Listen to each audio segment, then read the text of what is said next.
From the beautiful and historic campus of Heritage International Ministries in Fort Mill, South Carolina, home of MorningStar Fellowship Church, Heritage International Conference Center, and MorningStar University, we bring you Prophetic Perspectives on Current Events with Rick Joyner.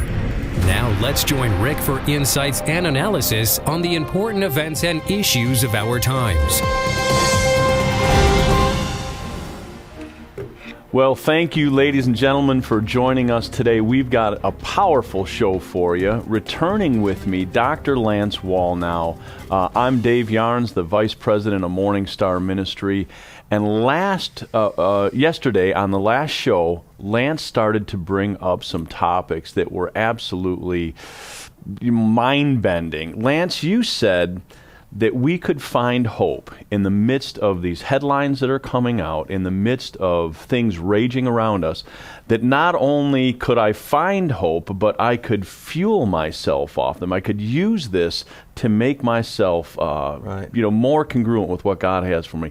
Talk to us about that. I mean, it's powerful stuff, but how do we put that into... Yeah. Imagine a fighter who actually gets more... It's almost like that Rocky. What Rocky was it where he's up against Mr. T? And I'm saying it's about 3. About 3. Rocky yeah. 3? Okay. And there's this scene where he's first in the ring and he's intimidated. And he's afraid. And he looks like he's going to get hurt. And he's all self-conscious. One thing anyone who plays sports or athletics knows is if you're worried about getting hurt, you're never playing die. good. Yeah. It's it's those guys. I'm watching these world-class rugby matches when I'm in Australia, and they just love it. It's like watching paint dry. I'm sorry, but well, no, not. I'm not talking about cricket. I'm talking about rugby. I'm sorry, and soccer. So there's a perpetual motion, and the guy goes off to the sidelines, got his finger broken, and you see the other guy going like that. He goes, and he's back up going. I'm ready to contact OSHA and sue somebody. I mean, I got Jewish in me. I'm doing disability for 6 months. But you see a guy, nose broken, goes over the sideline, like that, get back in. He's in there. They're not thinking about the pain because this is the glory. Yeah. It's like, don't take me out of the game. Yeah. So I'm thinking that there's a mentality of an overcomer. That's that the literally key, takes, instead of fear, the point with Rocky 3 or whatever it is or Rocky 2, is that the second fight, as he's getting hit, there's that great scene where he's in the other guy's face going, "You ain't so bad, you ain't so bad." And Mr. T's losing it, and the guy goes, he's going to get hurt. He goes, no, he's getting angry. Oh, nice. When there's a point where you get pushed, and the zeal of the Lord arouses. It's kind of like the psalmist says, "Oh, Lord, awaken thyself," because, the heathen are mocking it. It's almost like wake up from your slumber, like all of a sudden, David waking up as he's about to have Adonijah, the wrong son, be king, and poor Solomon's going to get slaughtered. It's like he wakes himself up and he goes, "Whoa, hey, get me, all right, get me Zadok, get me back, get the priest. Let's sort this mess out." That's an overcomer. An overcomer the stress brings out the best. And that's the spirit that we have to release, ladies and gentlemen. That's the spirit that we have to release right now. You were particularly born for this hour. Now, my sports analogy would be the guy that stands at home plate and going through his mind, he says, "Don't strike out. Don't strike out. Don't strike out." Or the guy that stands up there and says, "Man, I'm going to knock the cover off this ball. I'm going to put it out of the park." That's the analogy that I like. Right. But what happens? For those of us that haven't done the home plate experience, if you're focusing on not striking out, you're going to strike out. You're gonna lose it every time. So if in your mind you're watching what's happening, unveiling in the world, and your mind is going immediately to, how do I protect? How do I keep this? How do I bury my talent in the ground so that when the Lord comes, I'll give it back to him? You're gonna lose, because the Lord comes back and he says to the one talent man that buried it, he says, "You wicked and lazy slave. You should have put my money to use." This is the time for us to be fired up, to see our calling coming. Yeah, I think I got to say something to somebody out there, just because you're talking. I worked with a sports psychologist, and the sports psychologist talked to me about how he would save millions of dollars for franchises because he knew how to read the data on the guys psychologically. He had information on Really? Yeah. And I said, well, for instance, like if you're talking baseball, 'cause that's one of my coming from the Northeast New York Yankees and Sure. stuff. So I was like, tell me about baseball. He said, he says, we look for the abasement scale. I go, the abasement scale. He goes, yeah. The abasement scale, now catch this, Christian. The abasement scale is the degree to which you beat yourself up because you don't measure up to your own expectations. Oh. And I said, what does that mean? He said, well, more than anything. He said, every athlete gets into a slump. They have a couple of bad games. If you have critical abasement scales, he said, I would probably flag you as the sports psychologist working for ESPN. And I would talk to the owners before putting money on you because I'd want to work with you to get you to shift your mind. Get the helmet of hope. Oh, these are Christian athletes too. Yeah, It's not just this is universal, folks. That if they haven't, this is some of you out there. We want to break that today by impartation. If you have a tendency to beat yourself up for missing the will of God, not doing what you're supposed to do, not being spiritual enough, not measuring up, always trying to catch up, if that's you, trust me, there's no aspect of humility in that position that secretly you could say, but the Lord knows, at least I'm, humble and contrite. Because that's actually not humble, that's weak. Yeah. Because once you get in a slump as an athlete, you can't come out if you're stuck with the abasement scale. So what these sports psychologists told me is, it's all based on self-talk. And that the guy who comes out of the slump is the guy who has aggression about the slump. He's mad. He says, you ever see these guys? They hit something, they yell, they cuss, they spit. Right.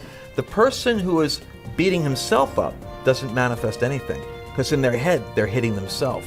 We have to stop right there, but we're going to come back right after this commercial. You don't want to miss it.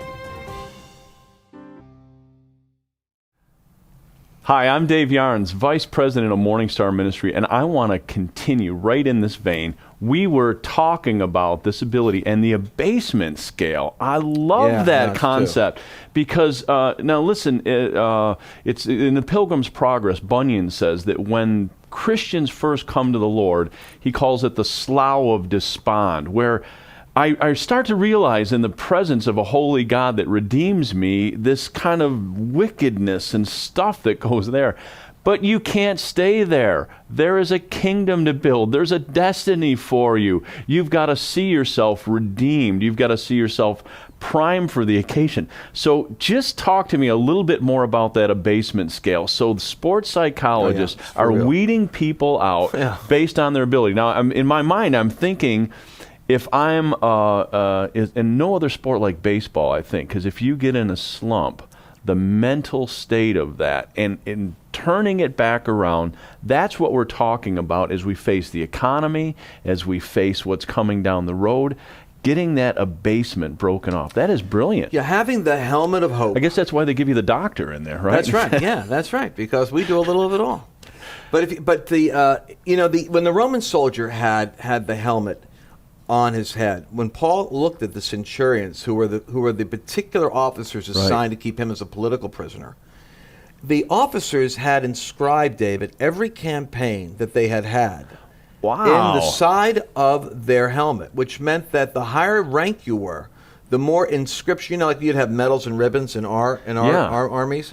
Well, they had inscriptions, so they would have the battle of this, the battle of that, so that it was inscribed. So when you got the centurion helmet, it was, and what's beautiful about this is the metaphor is perfect.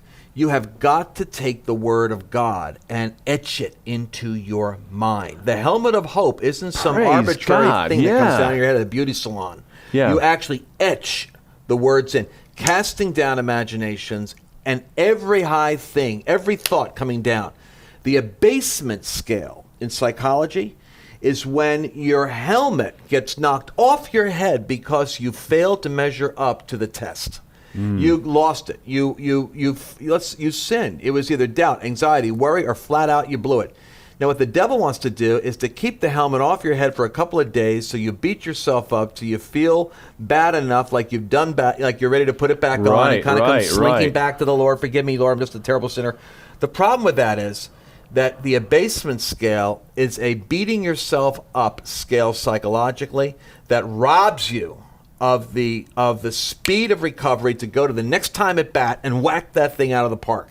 Now, I wasn't going to talk about this, but this is what we can do because we're on television, we're watching. This is a true personal note for me. I went through a tough time several years back where businesses were sliding, and just in my mind I was saying, Lord, where are you? And I sat with Dr. Lance Wallnau. We took some coffee together, and he told me about changing the story to an empowering story. Lance, that affected my life. Oh, wow. Because in what had happened is that, the 12 spies that went out and spied out the land, they came back and they were technically accurate. But the Bible says they brought an evil report. Why was it an evil report? Because of what it was aimed to do. It was aimed to discourage. And in my mind, my helmet started to crack. I started to doubt myself. I started to doubt whether God had called me to certain things. And you sat down with me, and in a couple of hours, you started to turn that to an empowering scale. And you pulled out kind of the dross of the elixir of the poison out. Right. So, is that something that continually we're going through as Christians? This is where loving one another, it becomes so indispensable. It's so hard to do this thing on your own. I still struggle in areas of my life longer than I need to, simply because I don't know who to talk about in terms of bearing one another's burdens. Sometimes you simply need to have someone else give you the kingdom perspective. Jesus needs to speak through another perspective to you, because when you're in the warfare, you can't see what you don't see. So, like in your case, as in many cases, I see the calling and the greatness of the person who's expanding under the pressure of contradiction in order to become a greater level. And we mistake the fact that we have to expand with the fact that we're not ready yet. But the truth is, David said this, "Thou hast enlarged me in my distress." It was while he was having these moments of despair that God was expanding his capacity to occupy his destiny. I want to speak specifically right now. I just felt virtue come out of that. That could be you right now. You're feeling that distress because God is expanding you. And getting a hold of this, changing your mindset, getting a hold of this hope-filled view is absolutely essential. It's critical to this time. And I just, part of my heart, I feel, especially during the programs, this kind of pastoral heart coming out and just, sensing where people are at. And I just want to, again, say, Lord is with you. God is with you. He loves you. He's taking you through this time. And we're going to come back and we're going to look at some of these essential points that Dr. Lance Wallnau is bringing. We'll be right back.